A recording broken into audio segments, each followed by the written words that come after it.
This call is from Michael Braxton. an inmate at Central Prison. Welcome to WKNC 88.1 FM HD1 Raleigh. We are a student-run nonprofit radio station based at North Carolina State University. I am DJ Whippopatomus, aka Whippo, and today we are joined by Rrome Alone, live from North Carolina Central Prison. He's set to drop an album called Mercy on My Soul, which is the first album to ever be released from death row. Welcome, welcome. I'm really glad to have you on. How you doing? I'm good, man. Thank you for having me and allowing me this opportunity. Yeah, absolutely. I'm excited to get into this. Do you want to do a quick introduction of yourself? Let people know who you are, what you're doing? Sure indeed. Yeah, my name is Rrome Alone. I'm on death row here at Central Prison. I'm from Raleigh, North Carolina. I've been locked up for about 28 years now. And as you mentioned, I got a debut album called Mercy on My Soul set to be released throughout maybe in the fall or the winter of 2021. Okay, yeah, I'm really excited for that drop too. I've listened to the few songs that you have out, and they're really exciting. They just open up a whole new perspective into the life in prison. What's it like making an album in prison? Can you walk me through that process and what you had to go through? Oh yeah, man. It's of course, it's definitely nothing like making music, on the outside of the studio because there's so many obstacles that lay in my way. Yeah. The biggest obstacle initially is just, for years, literally, is having access to any type of recording equipment. Right. As I mentioned, I've been locked up for 28 years, so I haven't had access to a cassette tape recorder. Yeah. I haven't had access to a CD player. I haven't had access to MP3s. I haven't had access to the internet. Right. And, things that, many people might just take for granted in the recording process, I just ain't had that that access at all. Yeah. So it wasn't really until 2016 that, Okay. I had access to even to use a telephone. I could only make one phone call a year for 10 minutes. Oh, man. All the way till 2016. Yeah. So it was with the, access to the phone that, I was able to first start recording. And then that just opened up boundaries and, new obstacles within itself. Because with that, it becomes, how do I sync my vocals to a beat? Yeah. Because I can't hear the tracks on my side of the, it's not like I got no, beats or equipment that I'm listening to over here that I'm recording. So it's just been a process. But, through the help of my team, shout out to the Arlene team, we've been able to become innovative and, we kind of done perfected the process. Now I think that what we've done, in the recording process is that it has, been perfected to a degree unlike anybody in the past that has ever tried to record over the phone. Oh, the quality okay. is so crisp and precise. Right.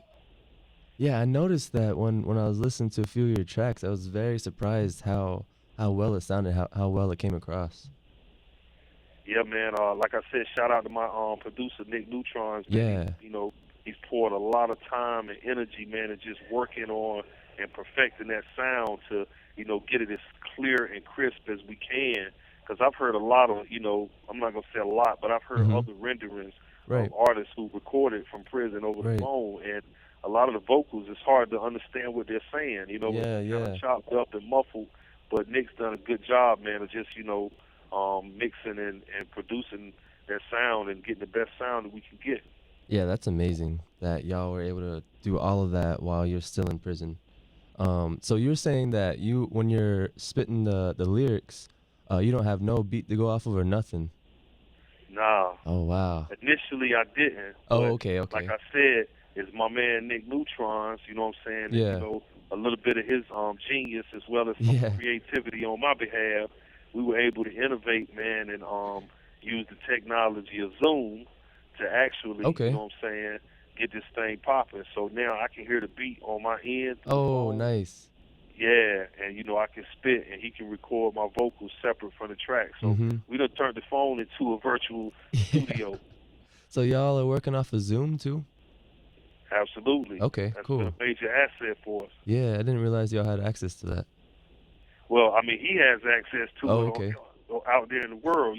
Yeah. Nick's a producer out there, so he can access Zoom through the phone, and I call him, and that's how we, Yeah, that's how we collaborate. Yeah, I see how that works now. Okay. So what? Sorry, what were you gonna say? No, I was giving you some secret inside info. You know Oh, what I'm saying? yeah, for real. You know, the Colonel's secret ingredients. You know? Yeah, that's game for real. Yeah. Yeah, people will be taking notes. Um, so what made you decide to go with the name of your album, Mercy on My Soul? Well, yeah. So you know, like I mentioned, I'm on death row, Mm-hmm. and I was sentenced to death in 1997. Right. And the last words that the judge spoke after sentencing me to death was, "May God have mercy on your soul." Wow. So, you know, the fact that I'm still alive, you know, Yeah. 24 years later, it's a mercy. You know, the fact that I have an opportunity to make this music and to do what I'm doing and Right. to still just be breathing and, you know, continuing to grow, is that all of those things are mercies, as well as what I want to do with my music and the type of impact that I want to have on the world and, you know, the cause that I'm trying to push forward. It's all intended to be mercy. So, you know, it all spawned forth from that, you know, may God have mercy on your soul. And, you know, I'm bringing it full circle with this album. Facts. Yeah, that is truly an inspirational story. And I can only imagine. You have 60 seconds remaining. Word. Yeah, I can only imagine that when people hear your album, like, especially people in prison, when they hear your album from prison, hearing another prisoner spit while you're still in prison, I can only just imagine what type of inspiration that's gonna bring to people, and what's gonna come out of that. For sure. You need me to hit you back? Yeah, that'll work. Okay, let me hit you back now then. I appreciate you. All right, so what has the reception been like for your music? First of all, like, have you heard what people have been saying about your music outside of prison? Yeah, you know, like I said, I keep in touch with my team every week. And last check I had, they told me that it was like 650 plus views on YouTube for the video. Yeah. So, you know, that's definitely motivating. And, you know, there's been comments people have left amazing and, you know, proud and so forth. And, you know, it's definitely inspirational. It's all been positive thus far, you know. So, you know, it's been received well. And, you know, definitely on the inside, I also got, you know, a close, you know, group of friends that, you know, also support me, man. And, you know, so the love has just been, you know, amazing. Yeah. That's so cool. Yeah, I was really curious how people were reacting to your rapping and what you've been doing inside the prison. What do they think about that? Yeah, I mean that's that's one of the obstacles is that, you know, of course in here we don't really get to hear music. Like I said, you know, if it isn't on underground radio, you know, to get a record played on, you know, a commercial radio station is like, you know, conquering Mount Everest or something, you know. But, you know, if we can, you know, to get it played on, you know, college radio, I mean, yo, that'll be phenomenal. Facts. Yeah, we're definitely gonna run that.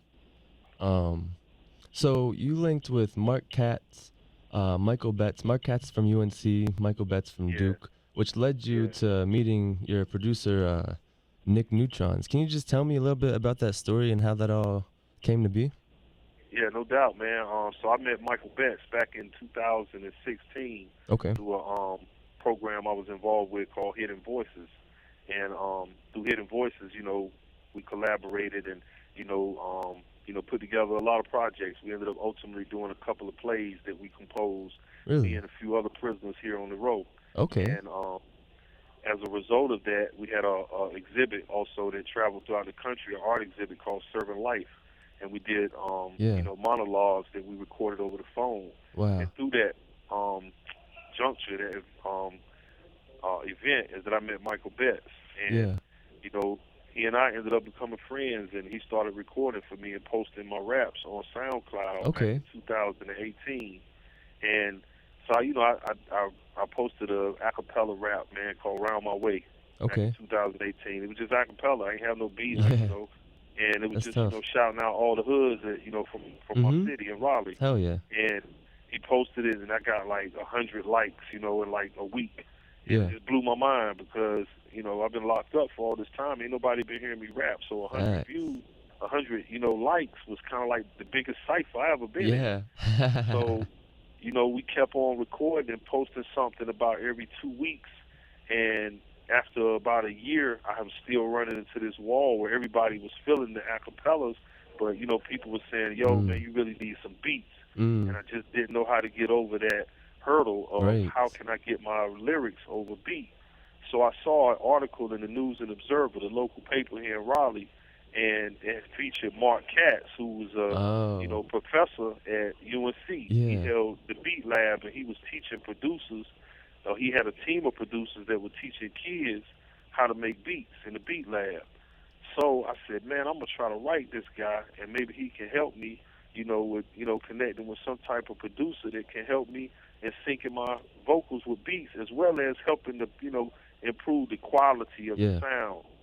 And that's what I did. I wrote him, man, and, you know, alhamdulillah, he wrote me back. And, you know, we started a friendship, and he introduced me to Nick Neutrons, who he knew prior to that because he founded a program called Next Level.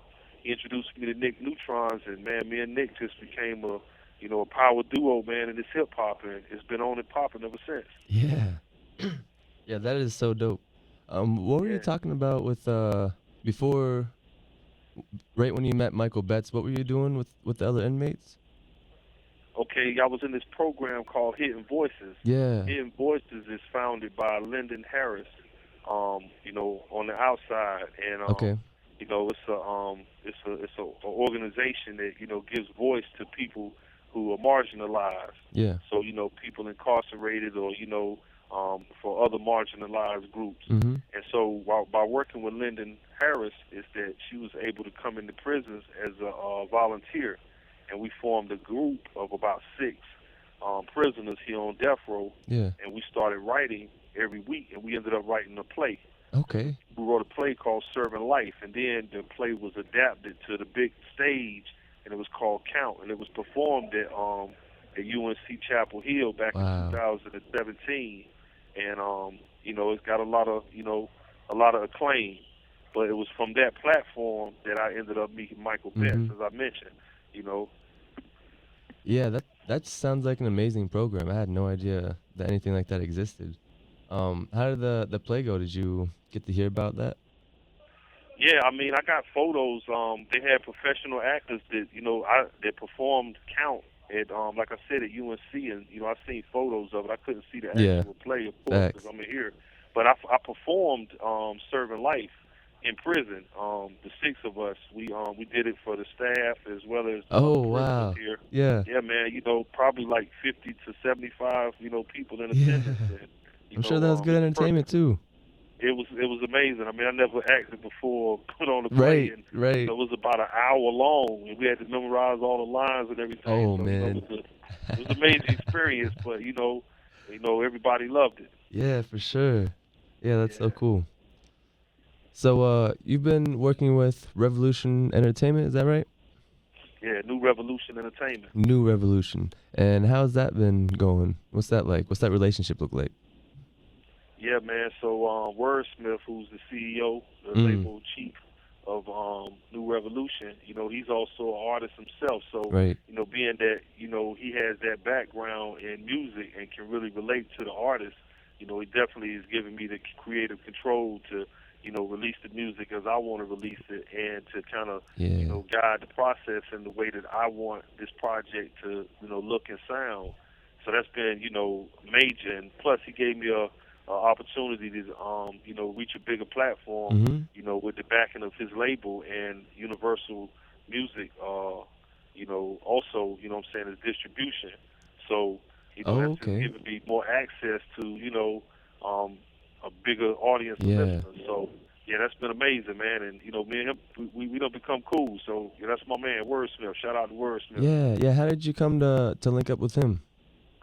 Yeah, it's crazy, man. It's like, yo, you know, just like a web, you know what I'm saying? So, Tessie, you know what I'm saying, who is a co-author of a book that her and I wrote called Crimson Letters. Is, yeah, we was doing some book events, you know, and we did a podcast with a guy and named Dr. Parker. And from the podcast, you know, he just found out that I rapped and, you know, wanted to hear some of my music and heard some of my music. And, he liked it and told his brother about it. And his brother is Wordsmith, who's the owner of New Revolution Entertainment. And he reached out to me and wanted to give me a record deal. So it's amazing. That's crazy, man. I'm starting to realize how busy you've been in prison. Just project after project, from the book to the play, the podcast, now this album. That's amazing, bro. Yeah, man, it's been a lot of work, man. I definitely ain't been twiddling my thumbs, staring at the wall, Facts, yeah.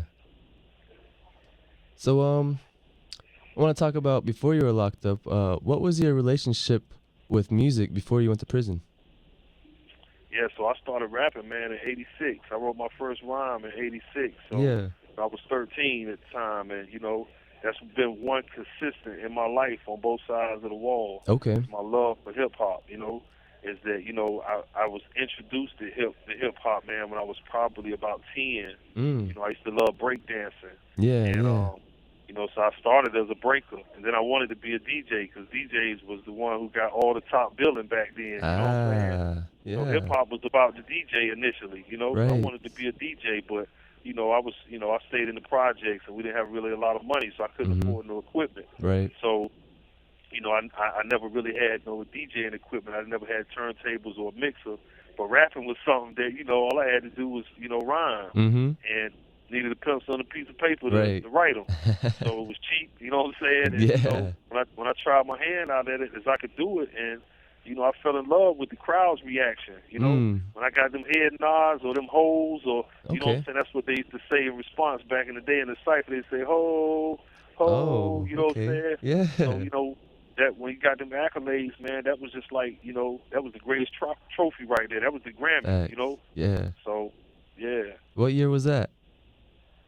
So, yeah, like I said, I started rapping in '86, and, it's moving forward. I got my first rap battle in, like, '88. Wow. I did my own stage performance for the first time in front of Prince Marky D from the Fat Boys in 1991, you know what I'm saying? Yeah. And, when I got bagged, I got locked up in '93, so I've been in the joint ever since. But, like I said, that's one thing I've consistently been doing is writing rhymes, and rapping.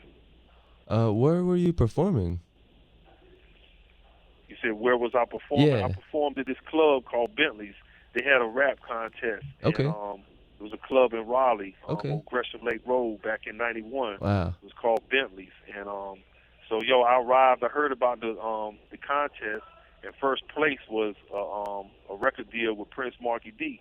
So I pulled up. I was like, y'all having a rap contest? I'm getting in. Yeah. But when I got there, man, I had done missed the deadline. You know what I'm saying? Oh, yeah. So I couldn't actually be in the contest. But the DJ there, he showed me some love and said, if you want to get on the stage and rap, I'll let you rap, but you can't be in the contest officially. So I got on the stage, man, killed it. You know what I'm saying? Yeah. And, after I killed it, you know what I'm saying, Prince Marky D even got on the microphone, shouted me out, said, I want to give a shout out to my man, Rrome, you know what I'm saying? That's what's up. That was I won right there, you know what I'm saying? Prince Marky D shouted me out, So, yeah. Yeah, I was just trying to imagine what the scene was back then. That's so cool. Yeah. Crazy. What kind of music did you listen to before you got locked up? I'm a hip-hop head through, man. Yeah, who you listen to? So, I grew up, like I said, Fat Boys from the Grip. Mm-hmm. And it was LL. LL was like my first major, rap, icon. Word. Then from LL, it was KRS-One. Then it was, BDP, and, then eventually I got that West Coast vibe in me. So I was NWA and Ice Cube, what I'm saying, so hard it ain't make no sense. And I was heavily influenced on Snoop Dogg, you know what I'm saying? And then I came back east a bit, you know what I'm saying? Yeah. I rocked with, Biggie and Nas and, Jay-Z, you know what I'm saying? So, those was like my early influences. Prior to coming to prison, though, like I say, it was primarily LL, KRS-One, and Ice Cube, Okay, nice. And who have you been listening to lately? Who's caught your ear? Well, I mean, like I say, my access to hip hop is like, really limited. So, Right. there's some artists out there that I kind of like more stylistically, as opposed to content-wise. Facts. I guess I like J. Cole, you know what I'm saying? Yeah. Because I like some of the stuff he's saying, but I don't get to hear Cole like I want to, you know what I'm saying? Yeah. The only stuff they playing on the radio is like the Baby or Lil Baby or, you know what I'm saying, Rowdy Rich and, Young Thug and kids like that. Yeah. And I mean, I like the swag that they saying, the way that they saying it, they style, they flow, but I mean, I love the metaphor, I know exactly what you mean. Saying? But I'm a content-driven, MC. I like to talk about something with substance, where the bar that comes before and after the bar that you just said connects. You know what I'm saying? Thematically, and has a connection throughout the entire song. You know, and not just a bunch of 16 bars that is just saying me, that money. Yeah, you know what facts. I'm saying? I know exactly what you're saying. It seems like a lot of music nowadays, it kind of just seems like a little scatterbrain. Like one bar is about one thing, You and have one bar is 60 about another seconds thing. remaining. Yeah, you want to give me a call back real quick? Yeah, no doubt. We're good to go. So we were talking about who you listen to. Oh yeah, so how would you say music has evolved since you've been locked up? I guess we did kind of touch on it a little bit, but yeah, how would you put it? Oh yeah, I mean, that's one of the things that I love about hip hop. Mhm. And especially from an MC perspective. Now the music, as far as the production itself, is that definitely, has to me that's always been, the mainstay, the background, the cornerstone of hip hop. Is that hip hop always was about taking songs that was already in existence and just recreating them. Yeah. You know what I'm saying? Kind of making a collage. So, when it began, it was just basically using two turntables to just extend the break, of a single song. But, it evolved from that to, using samples. You know what I'm saying? Yeah. And, but now, it's a lot of stuff is original. It's, computer created and et cetera. So that's the evolution, but it's the use of technology, you know what I'm saying, that, has always been, the hip hop has always been innovative. It's using technology to, create new styles. As far as the lyrical expression, that's like the same way. It's been so innovative. It's like, you listen to, Sugar Hill Gang, you know what I'm saying? Yeah. And, I mean, it was like, literally like listening to the Cavemen rap, you know what I'm saying? Yeah. Because it was so, you know what I mean? Yeah, it was so, rudimentary, you know what I'm saying? Right. Throw your hands in the air, wave them like, you know what I'm saying? Yeah, OG. It was kind of like Cat in the Hat rap, you know what I'm saying? It wasn't no complexity to it. It's like, cat rhymes with hat. That's as simple as it gets.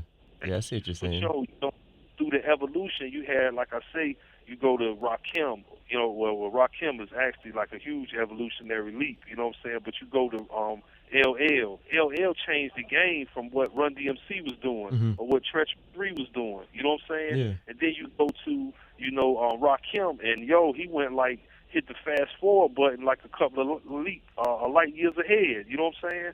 And then you got Rakim, Nas, you got Jay-Z, you got Biggie, that whole era. And then you got kids, like I say, from the South and from the West Coast, come with different sounds. And now, like I say, you listen to somebody like Young Thug. Well, I don't even know what this kid be saying half the time. It sound ill, you know what I'm saying? Right. Like, I never imagined hip hop, evolving in the ways that it's evolved. But, yeah, facts. So.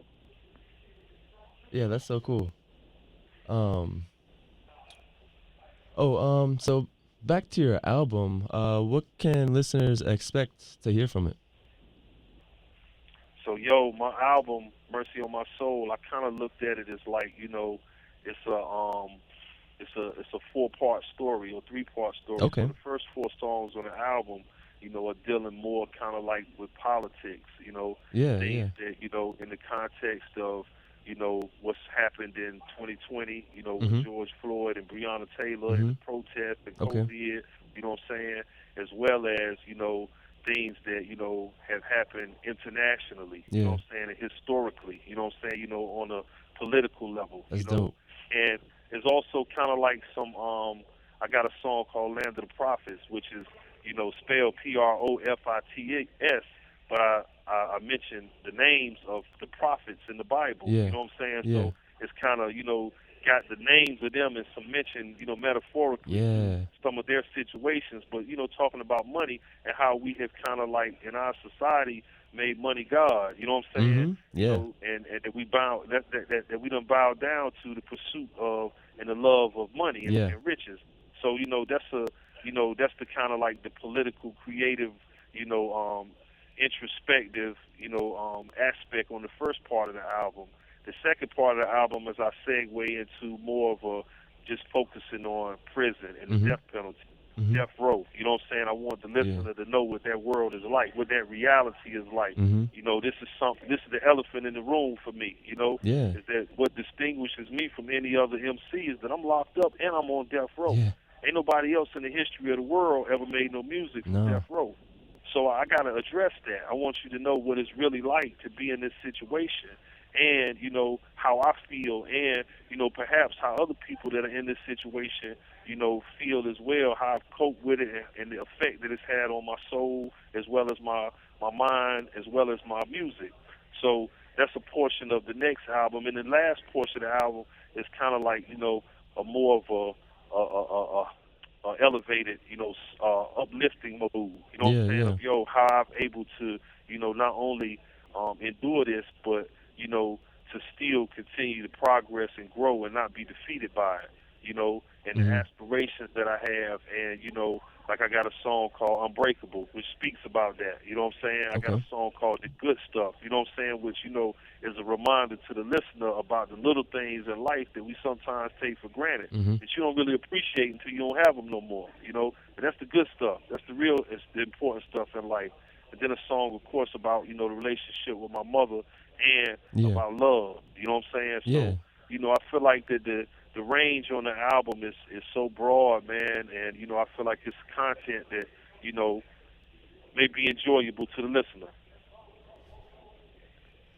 Yeah, that's crazy. Your album, I can't wait for it to come out. It sounds like it takes you on a journey, like it's an intellectual. It sounds very intellectual, and you hit a lot of different topics that a lot of people are talking about. It's on a lot of people's minds, and then I think people really need to know and be exposed to what life is like on death row. So yeah, I really can't wait for that to come out. Sure. Yeah. Do you want to talk a little bit about what prison's been like for you and what that journey has been? Oh man, it's like I said, I've been in prison longer than I've been on the streets. Yeah.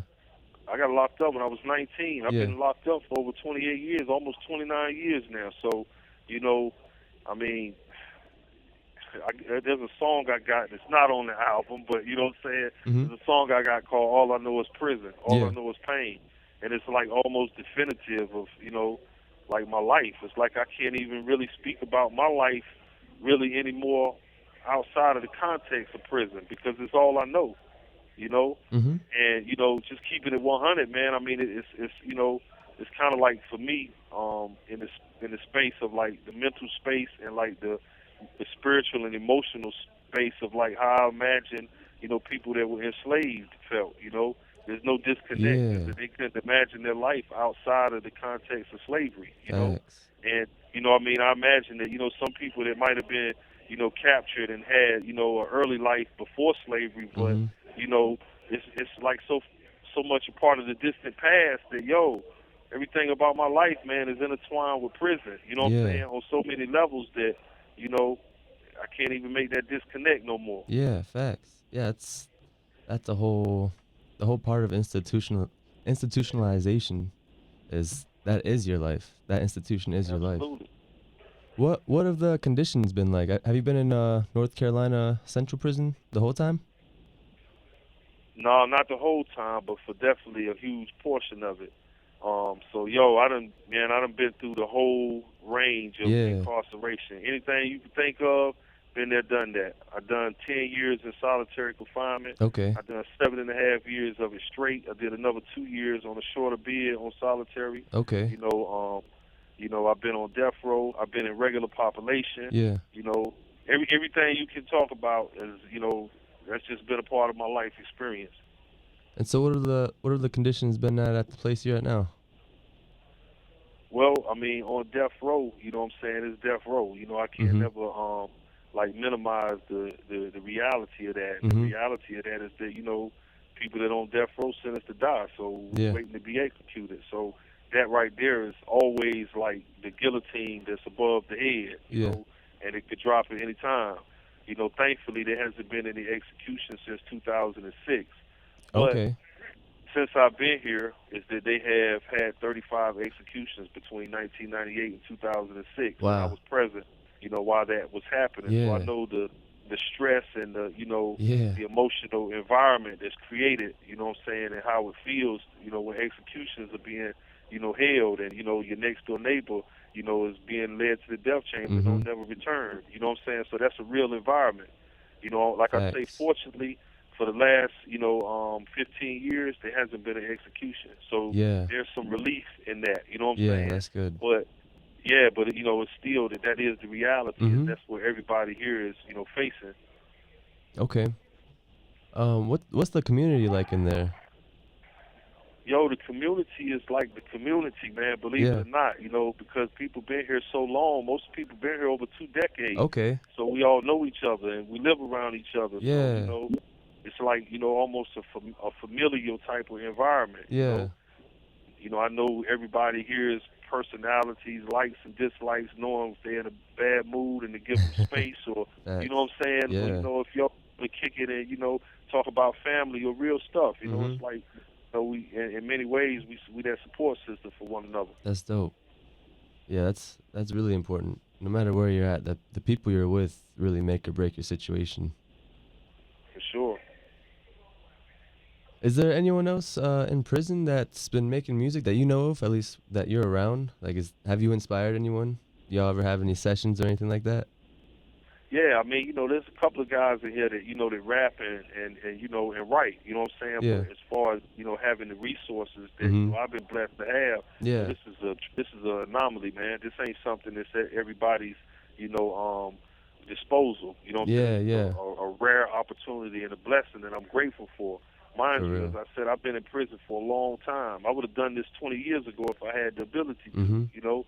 But not only, you know, for coming into, you know, the blessings that I've been able to come into, but like I said, is having the resources at my disposal. I mean, if it wasn't for my team, like I mentioned, Michael Betts, Mark Katz, Nick Neutrons, I wouldn't have the ability to do this, you know, regardless of my talent level or regardless of, you know, anything. If I didn't have that team, and you know, you got to be mindful, there's a lot of people, most of the people in prison, and definitely many of the people on death row don't have, you know, strong support systems on the outside. And the longer that people are in prison, the weaker those support systems become on the outside. So, you know, like I mentioned, it's people in here that can rap and that, you know, are talented. But, you know, they might not, you know, be heard right now because they don't have the opportunities that I've been afforded. But it's my hope that in doing my music is that, it'll open up opportunities for other people as well. Is that people might realize, man, if Rrome Alone can do this, it must be somebody else up in there that can do it too. It might be doper than him. You know what I'm saying? So, you know, that's one of the goals. How's COVID been like since it started? How's that affected the prison that you're at? Well, COVID sucks. Let me go ahead and establish that out of the case. You know what I'm saying? No doubt. Fortunately, we haven't had any losses of life, you know, here on the road as a result of COVID. Mainly, you know what I'm saying, you know, I've been vaccinated myself. Okay. And, you know, most of the people here have been vaccinated. Okay, that's good to hear. You know, at this point here, you know, we all have COVID fatigue. Yeah. Because now we just at that point where, you know, we just suffering from the restrictions because of COVID. Because visitation privileges have been suspended for over a year and a half. So we ain't been able to see our family and loved ones like we would like to. You know what I'm saying? That's like the greater hardship. We ain't been able to have our religious services. We ain't been able to have programs from outsiders and volunteers that come into the prison. You know, meals that may have come from religious services, things like that. Those have been like restrictions that, you know, we've been continuing to be up under as a consequence of COVID.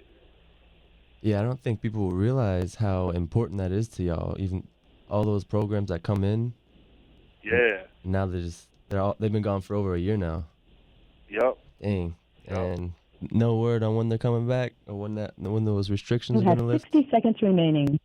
Nah, man, I don't got no clue. You know, Yeah. we be asking, but it's like the people we asking, Yeah. man, they don't know. Yeah, exactly.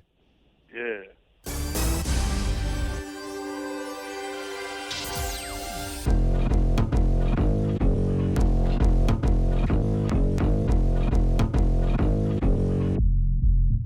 I'm live on death row, buried in concrete and mortar, with 3,000 U.S. souls await slaughter. I am reporting straight from the trenches, separated by the angel of death by mere inches, where every life hinges on poverty, gender, and race. In the pay of the attorney defending your case, I stay alert, keep your head low. In the shadow of the valley, I'm live on death row. I'm live on death row. I'm live on death row.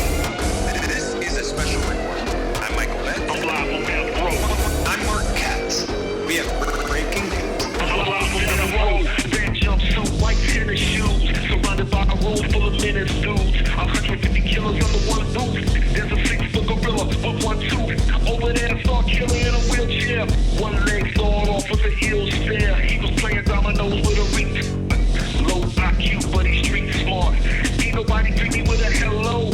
I was just another nigga on death row. A dude turned around and I froze, dog. He had a grotesque face, hair blown off. Smoking on the stogie like it ain't man, dog, that's with his eyes wet. Heart full of fear, but it can't show. In the shadow of the valley, I'm live on death row.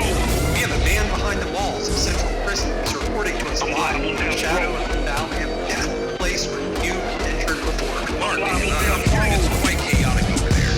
Yes, we've actually got boots on the ground. Live on. Wait a minute. I think there's something again. I'm live on death row. Suicide in the top closet. Swinging from a pipe by the mouth faucet. A soul got crushed on the wreck yard. My next door neighbor in the death squad. 35 bodies in the death chamber. At least a dozen more innocent and framed up. Telling 19 when they sentenced him. 30 years later found innocent. His stress so cheap in the gas wheel. Chill, wine, cheesecake for your last meal. Or you might get staked on your last night. Before the state sing it to the next life. Cupcake party for the COs. Entering the Egyptian from the needles. Heart full of fear, but it can't show. In the shadow of the valley, I'm live on death row. I'm live on death row. I'm live on death row. I'm live on death row. I'm live on death row.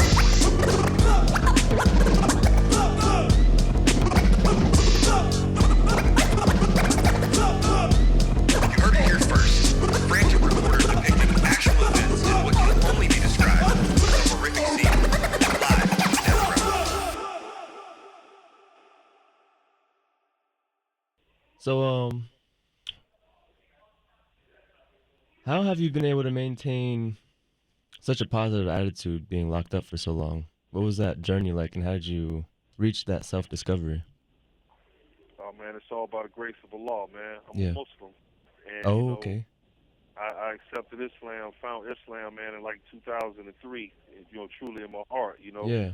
And, you know, I've been practicing my faith, you know, for at least since 2010, you know, difference between me believing and actually putting it into practice. Right. You know? So since 2010, you know, I've been striving for the sake of Allah, and all of the things that, you know, have, you know, manifested has been a consequence of my faith and my actions. Okay. You know, the transformation, you know, not only mentally, but, you know, spiritually, as well as, you know, in my deeds. So, you know, that's definitely, you know, where I put my faith at, and, Right. you know, that's what's kept me up. You know, I'm telling you, Whip, man, in Yeah. 2003, I was at a point where I literally, you know, I had been on lockup for 7.5 years. Yeah. I ain't see no light at the end of the tunnel for me. Everything was complete black. I was in the abyss. I didn't want to live no more. You Okay. know? So, you know, I've been to a deep, dark place. You know what I'm saying? So, Yeah. you know, it's you gotta, when you ask me that question of, you know, how am I able to maintain a positive attitude, is that you gotta know and understand is that I've definitely been in a place where there was no positive attitude. Yeah. That the attitude was completely negative. Yeah. Everything was dark. You know what I'm saying? So, it was only, and it still is only by the grace of Allah that I've been able to come up from out of that dark place. And now, whereas all I saw was darkness, now I can't even see darkness no more. All I see is light, Thanks. Okay, yeah, that's amazing. How did you find Islam? How did that come to you? Well, like like you mentioned about the album being a journey. You know what I'm saying? It's my spiritual path has been a journey. Yeah. I came in the prison system. I didn't know nothing about Islam. I don't even think I ever heard the word before. Right. And I came into prison. Like I said, I was 19 when I got locked up. I'm from Raleigh, North Carolina. Mm-hmm. I was raised up here, and and I was born in the 70s. So it ain't like the world's a lot different than the 70s and the 80s and the early 90s. Wasn't no internet. Wasn't nobody teaching nothing about Islam in school. 9/11 had never happened. You know what I'm saying? Yeah. Not everybody know about Islam now because of 9/11. But prior to that, now if you weren't from the Middle East or something, you probably never heard about Islam. Yeah, for real. So I was exposed to Islam in prison, and it was gradual. You know what I'm saying? Is that we had it's a couple of offshoots that have sprung up in America, and particularly amongst black people in the U.S. From the 5%ers in the Nation of Islam, right. Black nationalist organizations. So those were my first introductions to the word Islam and what the concept and practice about Islam was. And then it was through those mediums that I got introduced to the Quran and started learning about Orthodox Islam, Prophet Muhammad, who lived in Mecca 1,400 years ago. Yeah. And from reading the Quran, that's what ended up having an impact on my heart and my soul, and transforming me into the person that I am today. Okay, that's dope. So did you say that you started writing music again when you're in solitary confinement? Yeah, for sure. That's where it all started? I really started writing. Yeah, that's where I really started writing. You know what I'm saying?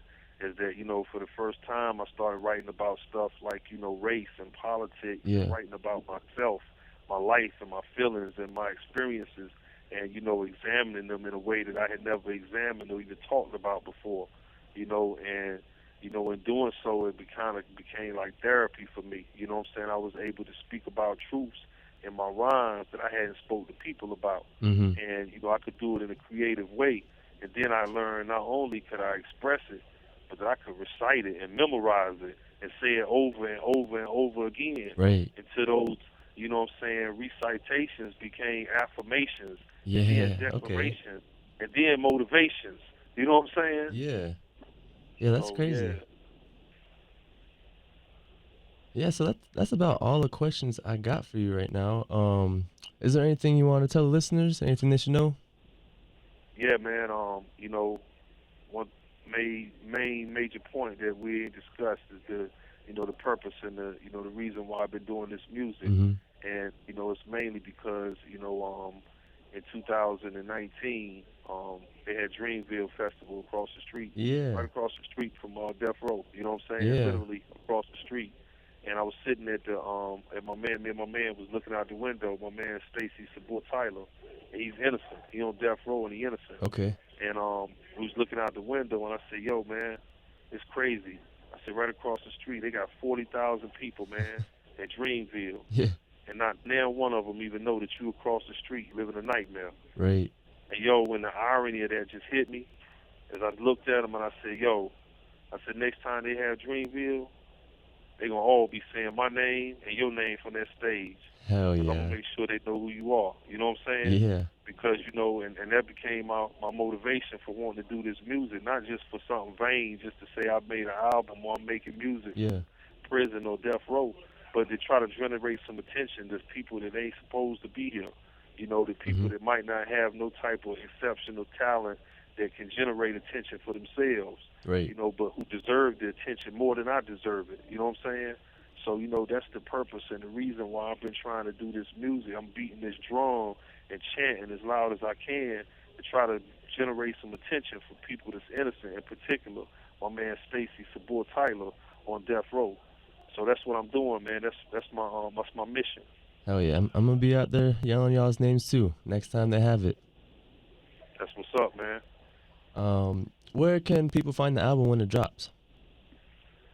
everywhere you can listen to music, Spotify, Apple Music, Pandora, wherever music is available. All right. We're going to also try to make it available. I was talking to my team, man, about trying to actually sell physical copies of the album, CDs, as well as vinyl, to try to generate funds, man, for the sole purpose to give 100% of the funds to the family members of the victims of my crimes, you know. Okay. I'm not trying to, you know, earn or generate any type of income from this project, this music, any of this, you know. So, you know, when the release date comes, I hope we'll have something that, you know, available for listeners to know how they can purchase the actual copies of the album if they may be interested in supporting that cause as well. Yeah, that's beautiful. Okay. Yeah. Yeah, so it's been a true pleasure having you on today. I really appreciate your story, and I really appreciate you sharing it and taking the time to talk to me and tell everyone about what you're going through. No doubt, man. I appreciate you taking the time listening to me, Whip. Yeah, you already know, man. All right. You take care.